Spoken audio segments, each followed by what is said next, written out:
És un vídeo. Sí. I vaig... Torna a fer-ho? Hola, què tal, família viatgera? Avui us porto un vídeo una mica particular en el que he intentat agafar cada mes de l'any i trobar un destí ideal per viatjar en aquest mes. Així, d'aquesta manera, si un any teniu moltes vacances, podeu anar fent tots aquests viatges, tot i que us aviso que alguns són curtets, però alguns són una mica més llargs. Avui us he fet només una primera part, perquè tampoc no vull que el vídeo sigui molt llarg, on us plantejo les opcions des de gener fins a juny. Endavant les opcions. Al mes de gener anem a Viena. Diuen que Rio té el carnaval, però Viena té més de 450 balls entre gener i març.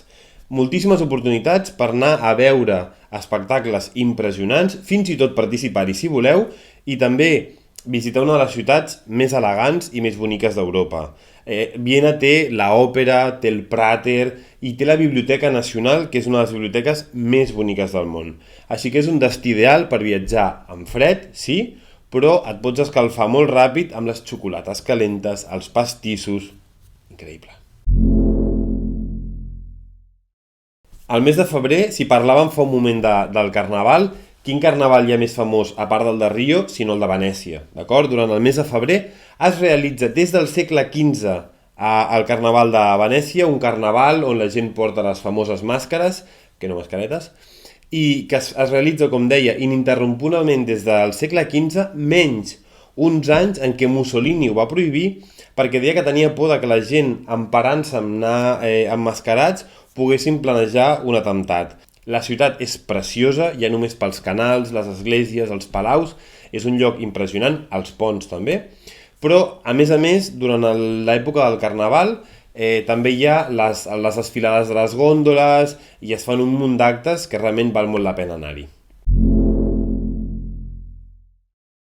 I al març ens n'anem a Irlanda. Una altra festivitat superimportant, el 17 de març és St. Patrick's Day, d'acord?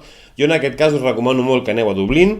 A Dublín es fa una desfilada que baixa per O'Connell Street, molt divertida, però que a més hi ha fires, teatres, hi ha un munt d'actes per commemorar aquest dia, que ara és internacional. Ara, per exemple, també podeu anar a celebrar St. Patrick's a Nova York o podeu anar a celebrar-ho a altres bandes del món, d'acord? Dublín en concret, el Trinity College, amb l'espectacular biblioteca, teniu els parcs, teniu O'Connell Street, St. Stephen's Green, teniu un munt de coses increïbles, també podeu anar a veure la fàbrica de la Guinness, una ciutat que a mi sempre m'ha acollit superbé i on a les nits sempre tens plan, perquè vas a qualsevol pub, escoltes música en directe, tastes bones cerveses...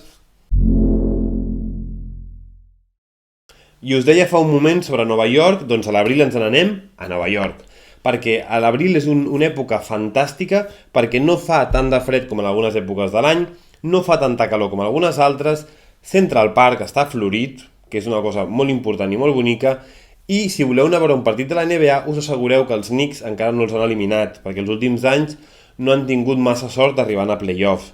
Per mi Nova York és una ciutat que s'hi pot anar a qualsevol moment de l'any, però us dic, l'abril és molt bon moment també a nivell de quantitat de gent, perquè durant les vacances de Nadal, per exemple, també s'omple molt de gent, les vacances d'estiu el mateix, i en canvi durant l'abril, jo les vegades que he anat, he estat molt tranquil, per poder anar al meu aire, visitar els principals atractius de la ciutat, com pot ser Times Square, com pot ser el Flatiron, el mateix Central Park, i passar-vos-ho pipa. Al mes de maig ens n'anem a Copenhaguen, cap a dalt.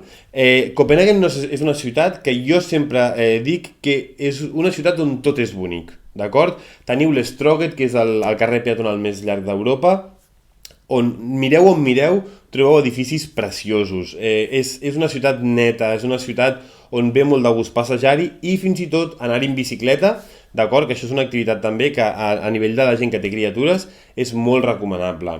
Copenhaguen en aquest sentit també té una cosa que a mi m'agrada molt, a part de les coses que veu tothom, d'acord, com castells, palaus i el port de Nyhavn i tal, que és el Bastard Café. El Bastard Café és un lloc on tu pots anar a jugar a jocs de taula, entres i tenen tots els jocs de taula que et puguis imaginar, pots asseure't en un sofà, pots sortir fora de les taules i fer una birra, i és impressionant, perquè a més és un edifici que són 7 plantes on tens fins i tot un cinema. Ojo!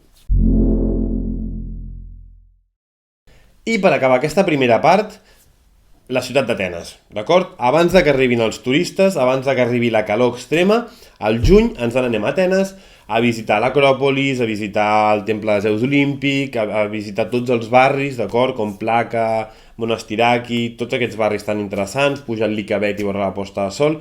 Atenes és una ciutat que jo us diré, no és una ciutat especialment bonica, potser és una mica més tirant cap a decadent, però té moltíssimes coses que valen molt la pena, museus també, perquè és una ciutat que a nivell històric va ser el centre de l'univers. En aquest sentit també, molt recomanable. Si esteu al mes de juny a Atenes, podeu agafar un barquet, uns dies, i us aneu a alguna de les illes una mica menys turístiques, perquè també hi ha uns paisatges i una gastronomia que és per caure de cul. Com veieu, hi ha moltíssims llocs on es pot anar, però aquests 6 llocs són els que jo he triat per aquesta primera part del vídeo. Si voleu veure la segona part, si voleu saber quins destins he guardat per juliol, agost, setembre, octubre, novembre i desembre, que són molt xulos, deixeu el vostre like aquí baix, comenteu si realment vosaltres aniríeu a alguna altra banda en aquests mesos o en els que vindran, alguna idea o proposta, i ens veiem al segon capítol. Que vagi molt bé, adeu! És un vídeo? Sí. I vaig... I tornem a fer-ho?